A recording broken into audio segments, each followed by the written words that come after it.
And then we're using, made some windows for the Baptist Church in Cove. And all their windows were out of this Florentine, this old texture glass, so we're using some of that. On the edges. And this is an antique glass, which means hand blown.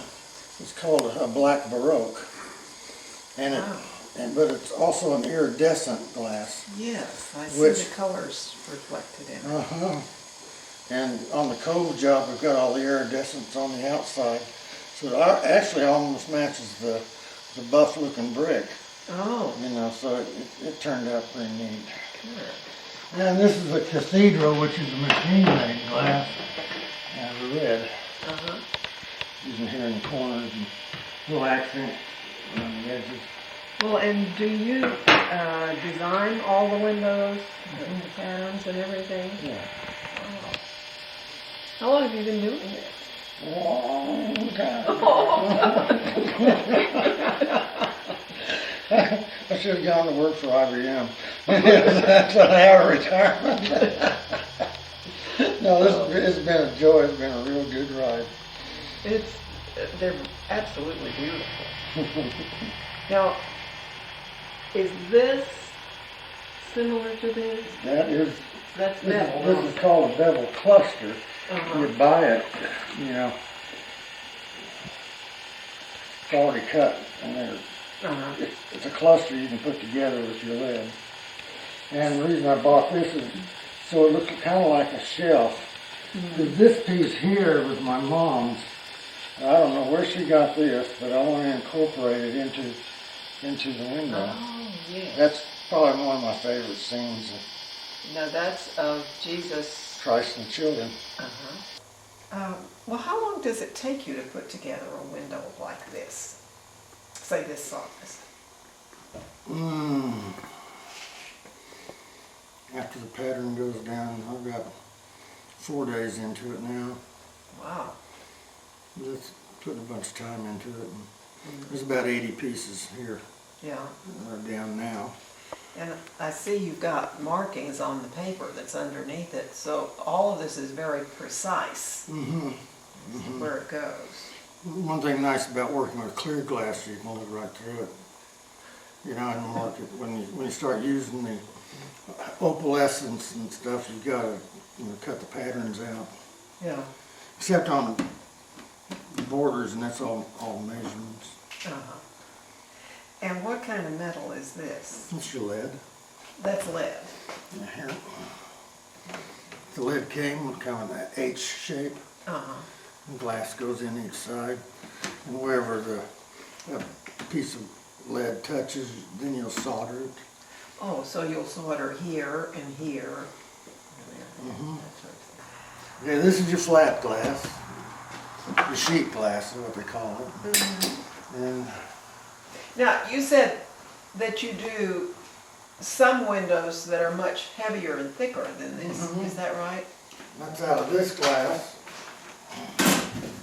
Wow, that is, that's heavy. So where would you use glass this thick? I use it mainly in churches. In churches? Yeah, because, let me show you this. Here's a statement from First United Methodist Church up at Oklahoma City that talks about how strong this glass is. Right after we installed our windows, they had a hailstorm come through there and created $115,000 worth of damage to the building.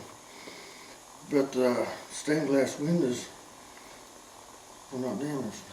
Wow. And so, well, I know glass is very hard. it's thick like How that. do you cut something that thick? Put it on this diamond saw, diamond water-cooled saw. I see. Cut it like that. Scissors won't make it. I don't drop it on my toe. We use epoxy resin for binding these windows together. So will they have lead between them also? No, they're just epoxy. just epoxy between the pieces of Right. glass. Well, here, I'll show you one I've got upstairs.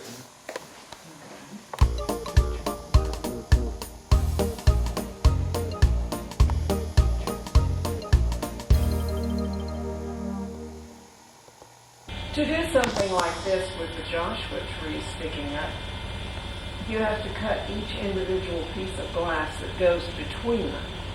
And then the epoxy makes the dark. Right. That's one thing nice about the epoxy windows is you can use the epoxy in your design. Yeah. And it isn't so close. Your design, you know, the business is all put together with lead. Everything's got to be within a 16. For this, you're free, you know, in your designing. You can use, you know, you can use the negative spaces within your design. Right, and I see that those are all mostly geometric shapes. These are on this window. And this would not be. No, not at all. Can you color the epoxy any color you want to? Or? You can, in a way. We have different colored aggregates. It's kind of like sand, kind of like the granules you have on shingles. So I use one that's called the Flint Abrasives, and it has a mixture of colors in there, and it kind of blends in with like stucco or brick or you know any kind of texture we're using. But one we've been using lately, which I like real well, it's called the Black Beauty. You see it has that kind of quartz looking to it. Oh. It looks real pretty. Yeah, it does. And this is you call Black Beauty? Yes. There's a glistening to it. It's just really nice. It is pretty. When you're making this, you put that Black Beauty down. Then you pour your epoxy between the glass. Then you pour the granules again on top of it. So that color, that texture, could be on both sides of your window. Oh, that's And it's a release agent that keeps your epoxy from sticking to your tapings. And in something like this, where you wanted the trees to be dark and your light source was coming from outside, then anything with the dark epoxy would show up as a Joshua tree in this case. Joshua tree in this case. Can I put this? Please do.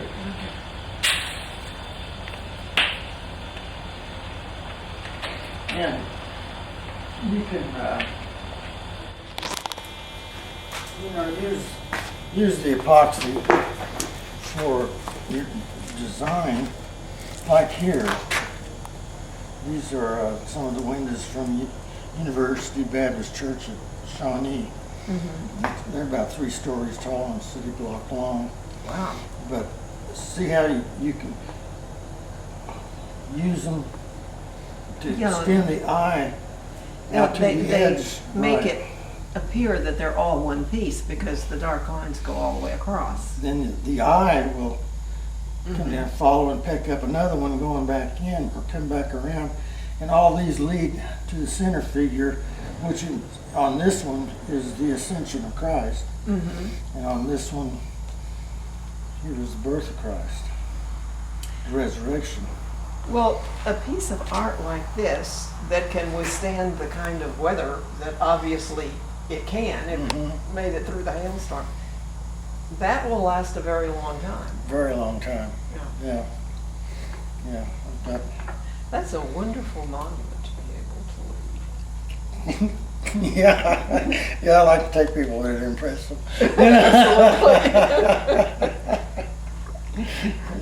It's fun. Haven't been a hillbilly all my life, you know. So if some of the people here in Mena wanted to be able to see some of your work installed, are there any of the windows that are fairly close to Mena? We've got a few around here. We have Christ and the Children, which is located at the First Christian Church of Poto. Poto. Uh-huh. Okay. And then I did about 11 windows, the leaded type. And this is leaded type for the Missionary Baptist Church of Cove. Cove. Okay. That's pretty close. And I have one of the thick glass windows at Grace Manor Funeral Home in Poto. All right. And just finished Cowie Winery Chapel up in near Paris, Arkansas. So around here, that's about it. But I see that you have installations all over the U.S. California, Illinois. I've done about 300 churches. Oh. So you've done a little of this now. Yeah, I live like a gypsy for a while. It's nice to have a home and a studio and stay put. That is nice. Well, thanks a lot, Greg, for showing us so much about how you do this. Well, you're quite welcome.